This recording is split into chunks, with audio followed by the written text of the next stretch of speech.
Oi pessoal, tudo bem? Mais um vídeo sobre direito penal.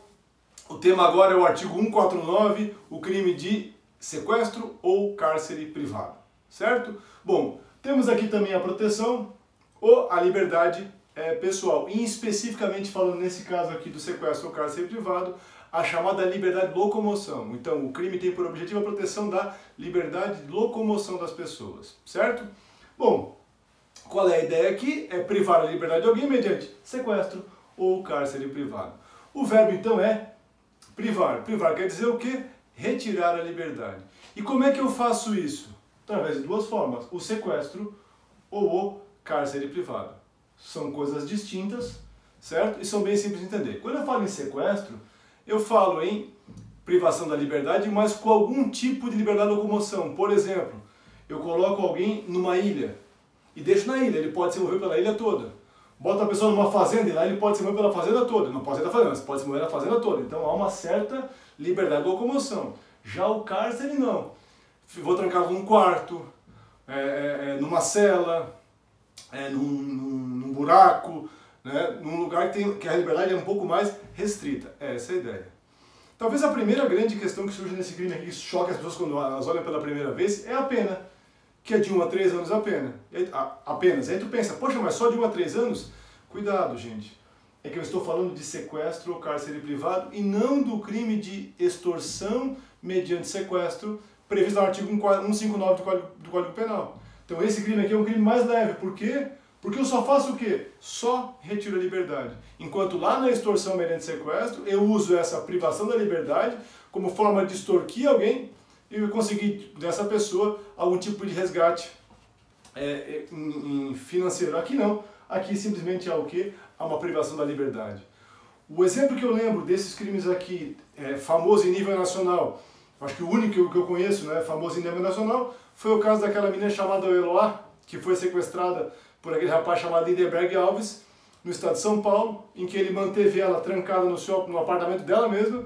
Enquanto a polícia negociava com eles a rendição dele, ele passou lá, sei lá, acho que uma semana ou 3 dias, mantendo ela trancada lá, com o único objetivo, privar a liberdade dela. Então, dentre outros crimes, naquele fato lá, aconteceu também o crime de sequestro ou cárcere privado. Certo? Há um detalhe importantíssimo, obviamente, sequestro ou cárcere privado é um crime doloso. Outro detalhe importante, gente, a liberdade de locomoção, ela é algo, em tese, disponível.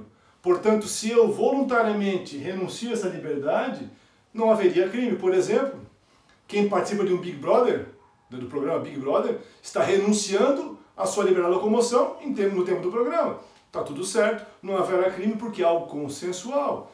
Existem religiões que as pessoas são reclusas, elas ficam reclusas também voluntariamente, então não há problema nenhum, desde que seja algo consensual, algo que a pessoa queira fazer. Bacana? Evoluindo aqui no crime de sequestro ou cárcere privado, então temos o seguinte: quando o crime se consuma, quando há privação da liberdade. Tentativa é possível? Sim. Quando eu vou tentar pegar a pessoa para colocar no porta-malas de um carro, por exemplo, e sequestrá-lo, e alguém me impede que socorra, certo? Então, a tentativa é possível? Sim. Quando eu vou pegar a pessoa com o fim de cometer o sequestro, e alguém me impede de que isso aconteça. Legal? Bom, sujeito ativo, qualquer pessoa mora e capaz. Sujeito passivo também, qualquer pessoa, certo? Não há nenhuma requisito especial nessas duas questões aqui. E aí nós temos, gente, uma figura qualificada do crime de extorsão mediante sequestro, certo? Então, há algumas hipóteses, no caso são 5 hipóteses, que vão qualificar a pena do crime de sequestro. Vejam que a pena passa aqui, em vez de 1 a 3, passa a ser de 2 a 5 anos. E a primeira qualificadora diz respeito ao quê? A questão ligada a laços de sangue entre a vítima e o sequestrador. E quando eu falo laço de sangue aqui, gente, também vale, obviamente, as questões de adoção e as questões de parentesco por afinidade, não é verdade, gente? Porque hoje são questões reconhecidas na nossa legislação como efetivamente parentes. Então, quando eu falo em ascendente e descendente, por exemplo, um filho aqui ou um neto, são os netos de sangue, os netos adotados e os netos também que são reconhecidos como tal na chamada parentesco por afinidade. Então, ascendente, descendente, cônjuge, companheiro ou maior de 60 anos. Então, até aqui, a questão diz respeito ao parentesco e ali uma questão ligada à idade. Bom, segunda situação, se o crime é praticado mediante internação da vítima em casa de saúde, gente. Então tu imagina tu internar uma pessoa numa casa de saúde sem que ela precise, né, numa internação de uma vítima, né, de uma pessoa para tratamento de pessoas com deficiência mental, por exemplo, sem que ela precise. Porque a pena é mais alta em virtude da fraude utilizada para poder internar a pessoa. Obviamente, se a pessoa imagina que a outra precisa de internação, não haveria o crime, porque não haveria o quê? O dolo. Certo? Terceira situação, se a privação dura mais de 15 dias, é uma questão bastante óbvia em relação ao sofrimento que impõe essa privação da liberdade, tá? Depois, se o crime é praticado contra menor de 18 anos, e por que isso? Porque a ideia, gente, a ideia é também o sofrimento maior que pode ter essa pessoa com a sua privação de liberdade também violada, tá? Também entra aqui a ideia lá da proteção integral aos menores de idade, que a Constituição determina, e por isso então essa qualificadora. E a última ideia é se o crime é praticado com fins libidinosos. Esse inciso foi colocado aqui no mesmo momento que se tirou lá do nosso Código Penal o antigo crime de rapto, que tinha o seguinte penal: raptar mulher honesta com fins libidinosos. E aí, como este crime de rapto não dava proteção para a mulher que não fosse virgem, nem para a mulher, nem para o homem, ele foi revogado, ainda bem, e entrou no lugar quem? O sequestro, então, com a qualificadora do inciso 5, que é a ideia de o sequestro com fins libidinosos. Aí, cuidado, se além de sequestrar a pessoa com esse objetivo libidinoso, ainda houver sexo forçado, haverá o concurso entre esse crime aqui e o crime de estupro, certo? O artigo 213 do Código Penal. Bacana?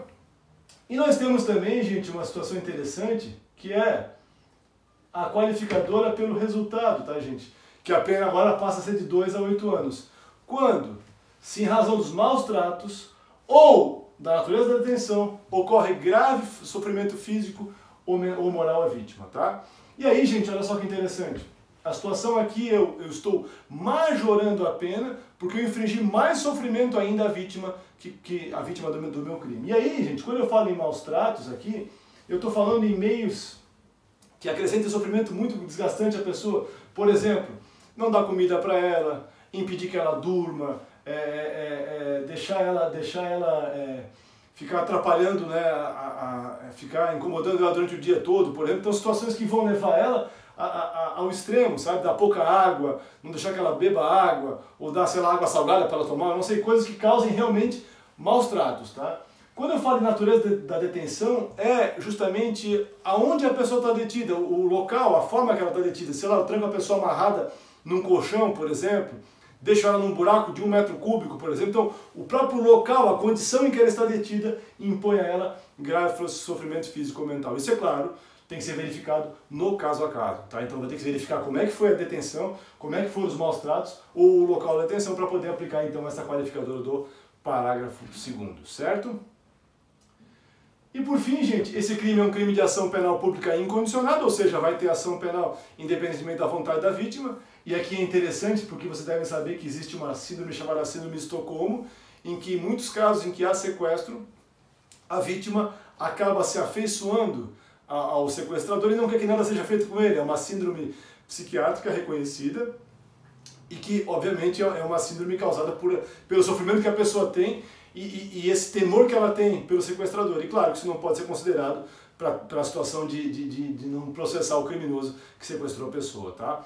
Último detalhe importante antes de acabar o vídeo é essa questão de da prescrição. Por quê? Sequestro é um crime do tipo permanente. E é engraçado quando tu fala em sala de aula sobre a questão de crime permanente e pergunta, o que é crime permanente? Todos respondem, sequestro. E ninguém lembra o que é o crime permanente, né? Crime permanente, gente, é um crime cuja consumação se prolonga no tempo. Então, ele vai se consumando o tempo todo. Enquanto a vítima estiver com a sua liberdade privada, o crime está se consumando. E isso traz duas situações importantes para a questão do sequestro. Primeira situação, enquanto a vítima estiver sequestrada, haverá flagrante, porque o crime está se consumando. Então, se a pessoa está sequestrada, sei lá, há 20 anos, e a polícia encontra a pessoa no cativeiro, haverá ainda flagrante, porque o crime está todo dia se consumando. E a segunda situação diz respeito ao que é a prescrição, que é a seguinte: enquanto houver a consumação, ou seja, enquanto o crime estiver se consumando, enquanto houver a permanência, a prescrição não corre. Então, se eu tenho uma pessoa 20 anos sequestrada, e no 20º ano ela é libertada, Dali para frente é que começa a contar a prescrição, porque enquanto a pessoa está sequestrada, a prescrição não corre, certo? Porque o artigo 108 do Código Penal diz exatamente isso, que a prescrição não corre, então, nos crimes permanentes, enquanto houver a permanência. Certo, pessoal? Um abraço a todos, bons estudos aí. Quem tiver qualquer dúvida, por favor, mande lá para o nosso Instagram, no @Rodrigo Dalla Veiga, ou aqui no comentáriozinho do canal. Um abraço, pessoal, valeu!